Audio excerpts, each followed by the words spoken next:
আসসালামু আলাইকুম। আমি ডাক্তার সাকিব, ডেন্টাল সার্জন। আজকের বিষয় হলো দাঁত দিয়ে রক্ত পড়া। দাঁত দিয়ে কেন রক্ত পড়ে এবং তার সমাধান কি? দাঁত দিয়ে যে রক্ত পড়ে সেটা একটা মাড়ি প্রদাহ, মাড়ির রোগ, যাকে আমরা জিঞ্জিভাইটিস বলে থাকি। এই রক্ত পড়া অনেক কারণে হয়ে থাকতে পারে। তার মধ্যে মাড়িতে যদি ইনফেকশন হয়, আমরা যদি ডাক্তার দেখে দাঁতগুলো পরীক্ষা না করি, কেন হচ্ছে এটা যদি অনেকদিন আপনার ট্রিটমেন্ট না করাই, ঠিক মতো যদি ব্রাশ না করি প্রপার টেকনিকে, দাঁতে যদি ফ্লসিং না করি, আর বড় ধরনের কিছু রোগ থাকতে পারে, ডেঙ্গু, হিমোফিলিয়া, লিউকেমিয়ার মতো বড় বড় রোগ থাকতে পারে। এর জন্য রক্ত পড়তে পারে। একজন ডেন্টাল সার্জনের কাছে গেলে ডেন্টাল সার্জন ইভালুয়েশন করবে যেটা কি করা দরকার। সাধারণত একজন ডেন্টাল সার্জন দাঁতে রক্ত পড়লে কিছু টেস্ট দিয়ে থাকেন, যদি মনে করেন যে এগুলা হয়ে থাকে। আর না হলে সাধারণত স্কেলিং করলে দাঁতে রক্ত পড়া বন্ধ হয়ে যায়, সাথে কিছু মেডিসিন দিবে, সেগুলো খেলে ইনশাল্লাহ দাঁত দিয়ে রক্ত পড়া বন্ধ হয়ে যাবে। ভিটামিন সমৃদ্ধ, সি সমৃদ্ধ খাবারগুলো খেতে হবে। আর 6 মাস অন্তর অন্তর একজন ডেন্টাল সার্জনের সাথে পরামর্শ করতে হবে।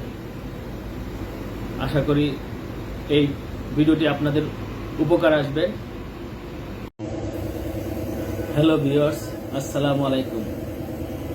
আজকে দাঁত সম্পর্কে কিছু তথ্য আপনাকে দেওয়ার চেষ্টা করব, মনোযোগ দিয়ে শোনার চেষ্টা করবেন।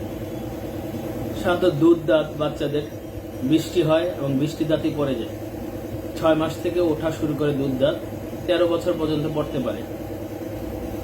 আর আক্কেল দাঁত সাধারণত 15 বছর থেকে 25 বছরের মধ্যে উঠতে পারে। আক্কেল দাঁত যদি মাঝে মধ্যে বাঁকা হয় অথবা ওটার উপর দিয়ে মাংস বেড়ে যায়, তখন আমরা ওই ক্ষেত্রে মাংসটা কেটে দেই, অথবা বেশি বাঁকা থাকলে ওই দাঁতটা ফেলে দেই।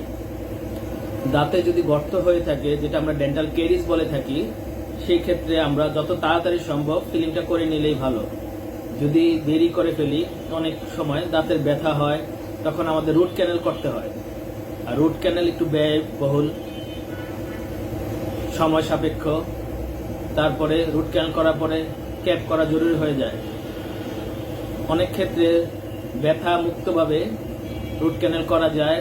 সেটার জন্য আপনাকে ভালোভাবে রুট ক্যানেলটা করে তারপরে ক্যাপ করে দিলে ওই দাঁতটা আপনার ঠিক হয়ে যাবে। আগের মতো আবার খাওয়া দাওয়া সব করতে পারবে। দুধ দাঁত সাধারণত বাচ্চাদের ভালোভাবে পরিষ্কার না করলে দাঁতে ক্যারিজ হয়ে থাকে। এর জন্য ঘুমাবার পরে বা ঘুমানোর আগে দাঁতগুলো ভালো করে মেজে ভালোভাবে পরিষ্কার করে দিতে হবে। বাচ্চারা যদি না মাজতে পারে, তার জন্য তুলা দিয়ে অথবা হালকা একটু কটন জাতীয় কাপড় দিয়ে দাঁতটা হালকা গরম পানির সাথে লবণ দিয়ে মুছে দিতে হবে। 6 মাস অন্তর অন্তর স্কেলিং করতে হবে।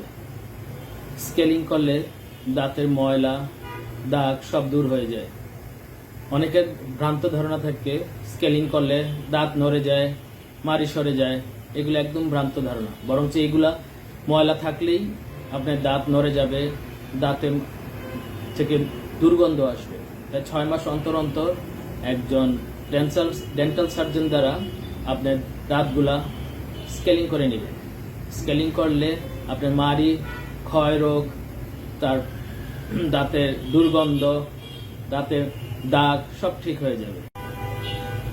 দাঁত তোলার ক্ষেত্রে অনেক জিনিস দেখে নেওয়া দরকার।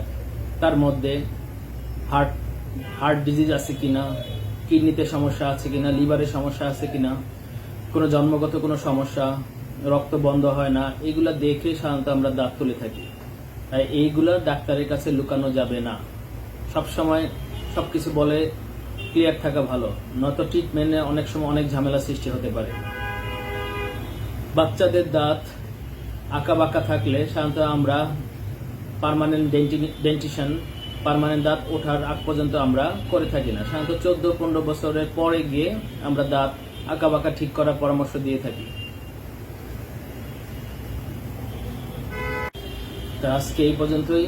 ভালো থাকবেন, সুস্থ থাকবেন। আসসালামু আলাইকুম। হ্যালো ভিউয়ার্স, আসসালামু আলাইকুম।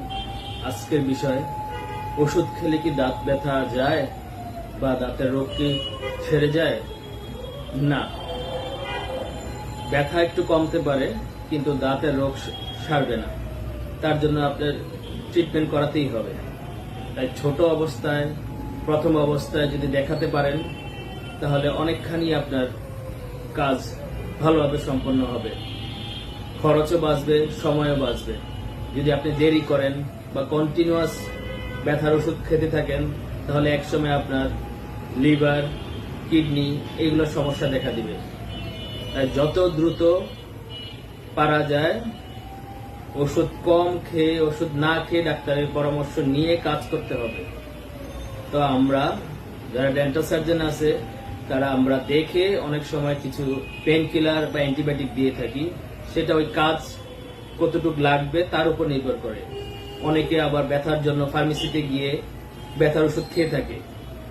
ব্যথার ওষুধ বেশি খেলে অনেক সমস্যা হয়, বা অ্যান্টিবায়োটিক খেলেন, কোর্স সম্পন্ন করলেন না, তো দেখা যাবে যে না, পরবর্তীতে ওই অ্যান্টিবায়োটিক আপনার কাজে লাগবে না। তাই যত দ্রুত সম্ভব দাঁতের অবহেলা করা যাবে না। আমরা দাঁত থাকতে দাঁতের মর্যাদা বুঝি না, সেটা সবাই করে থাকি। তাই প্রথম অবস্থায় দেখালে অনেকখানি সাশ্রয় হবে। হ্যালো ভিউয়ার্স, আসসালামু আলাইকুম। আজকের বিষয় হলো দাঁত নিয়ে কিছু ভ্রান্ত ধারণা।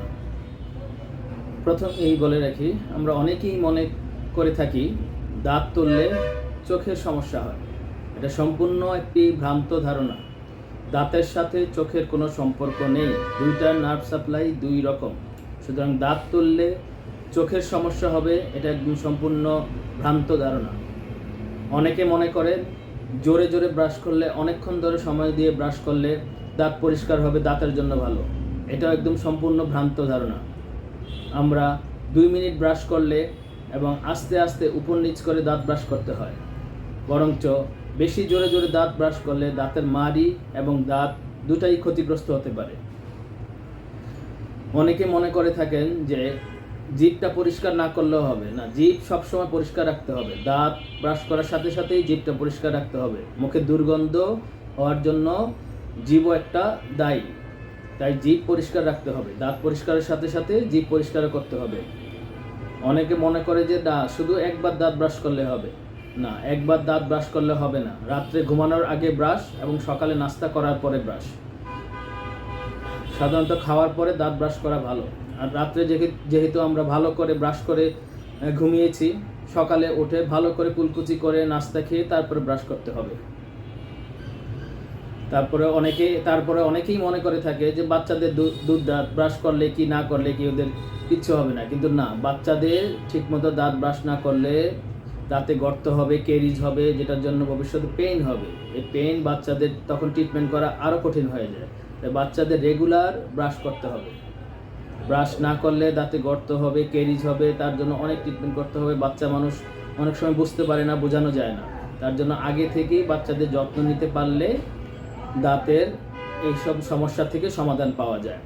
সব সময় অল্প থাকতে দাঁতে ট্রিটমেন্ট করা ভালো। বেশি সময় করে, বেশি অবহেলা করলে দাঁতের ট্রিটমেন্ট অনেক কষ্টদায়ক এবং ব্যয়বহুল। আমরা দাঁত থাকতে দাঁতের মর্যাদা বুঝি না। তাই সময় থাকতে দাঁতের মর্যাদা বুঝতে হবে। অনেকে মনে করে যে আক্কেল দাঁত উঠলে দাঁতের ব্যথা চলে যাবে। অনেকের কিন্তু অনেক সময় দাঁতের ব্যথা যায় না। তার জন্য দাঁতের ব্যথার জন্য আপনাকে ডেন্টাল সার্জনের কাছে গিয়ে তার সমাধান ঠিক করতে হবে। এছাড়া অনেকেই মনে করে থাকে যে দাঁত স্কেলিং করলে দাঁত পাতলা হয়ে যায়, দাঁতের জন্য ক্ষতি।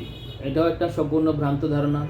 6 মাস অন্তর অন্তর ডেন্টাল সার্জন দ্বারা দাঁত পরিষ্কার করালে বরঞ্চ দাঁতের ময়লা এবং দাগ সবগুলো চলে যায়, মুখের দুর্গন্ধও চলে যায়। এর জন্য দাঁত পাতলাও হয় না এবং দাঁতও সুস্থ থাকে। তাহলে আজকে এই পর্যন্তই। সুস্থ থাকবেন, ভালো থাকবেন। আসসালামু আলাইকুম।